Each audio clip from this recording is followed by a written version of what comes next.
Good evening, Guyana. I'm Delwin Neblett with your HGPTV Sports Pulse for today, Thursday, November 20, 2025. We begin tonight with cricket. Action commenced in the 2025 Cricket West Indies CG Insurance Super 50 Cup, with the Guyana Harpy Eagles taking on the Jamaica Scorpions at the Queen's Park Oval in Trinidad on Wednesday. Batting first after being sent in, Guyana reached 287 for 6 before rain stopped play, without any further action taking place in the match. Guyana's top order got off to an excellent start as both openers, Captain Matthew Nandu with 54 from 70 and Raymond Perez with 61 from 66, scored well-played half-centuries. Jamaica's Marquino, Mindley and Brad Barnes each picked up 2 wickets, as Kevlon Anderson was also outstanding with a top score of 83 from 60 in the match that ended in a no result. The Guyana Harpy Eagles will take on the Windward Islands in their next match, scheduled for 9 hours on Friday at the Sir Frank Worrell Memorial Ground in Saint Augustine.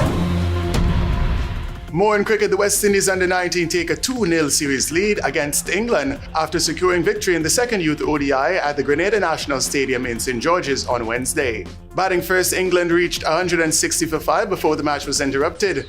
The captain Farhan Ahmed top scored with 46 from 51 as Caleb Falconer added 42 from 52. Jakeem Pollard was the pick of the bowlers for the West Indies, taking 2 for 20 as Jai Gittins, Shaquan Bell and Jonathan Van Lang each picked up 1 wicket. When the West Indies under-19 responded, opener Arsenio Fontaine played well for 39 from 65 as Guyanese all-rounder Jonathan Van Lang remained unbeaten on 57 from 34 to propel the hosts to 192 for 4 and a commanding 6-wicket victory via the DLS method. Match number 3 in the 7-match series is scheduled for Friday, November 21st at the Grenada National Stadium.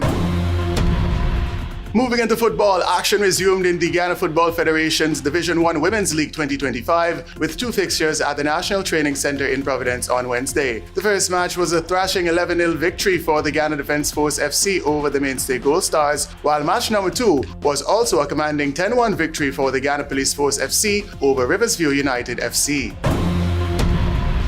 Into rugby, Guyana's national men's and women's rugby 7 squads have secured valuable pre-tournament assistance from the Ministry of Culture, Youth and Sport ahead of the upcoming Rugby America's North Sevens Championship. Set for November 21 to 23 at the Larry Gomes Stadium in Arima, Trinidad and Tobago, the tournament carries significant weight, serving as both a regional showpiece and a direct qualifier for major international competitions. Victorious men's and women's Tier 1 teams will advance to the prestigious World Rugby Sevens pathway, while top finishers will also earn spots at the 2026 Central American and Caribbean Games in Santo Domingo. Prior to departure, the Honorable Ministers Charles Ramsden Jr. and Stephen Jacobs met with the Guyana Rugby Football Union, delivering new equipment and financial assistance. GRFU President Ryan Day welcomed the enhanced backing, highlighting it as the most robust government support the union has seen in many years. Further strengthening the team's preparation, His Excellency the President, Dr. Mohammed Irfan Ali, arranged complimentary access to elite conditioning facilities at Fitness 53, operated by former West Indies captain Ramner Sarwan. This year's event also marks the return of a revitalized women's sevens team, the nation's first in nearly a decade, led by Captain Sabola Gray, as they challenge Mexico, Jamaica, and Trinidad and Tobago for one of 2 qualification spots. Meanwhile, the men's side, guided by Captain Lionel Holder, enters a demanding Tier 1 group featuring regional giants such as Canada, Mexico, and Trinidad and Tobago.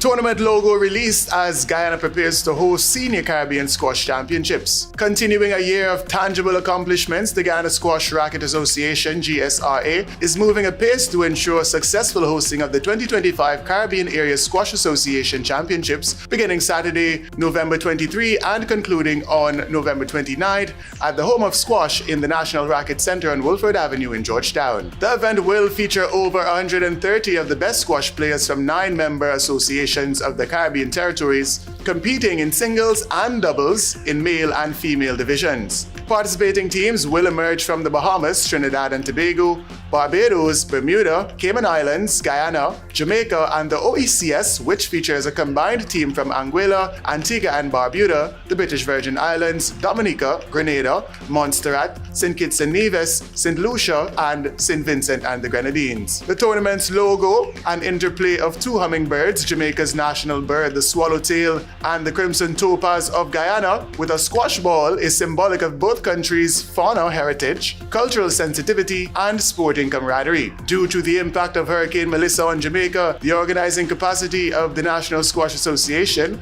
availability of modern facilities, and ongoing collaborative support from the Ministry of Culture, Youth and Sport and the National Sports Commission, the tournament was shifted to the Cooperative Republic of Guyana for a second consecutive year.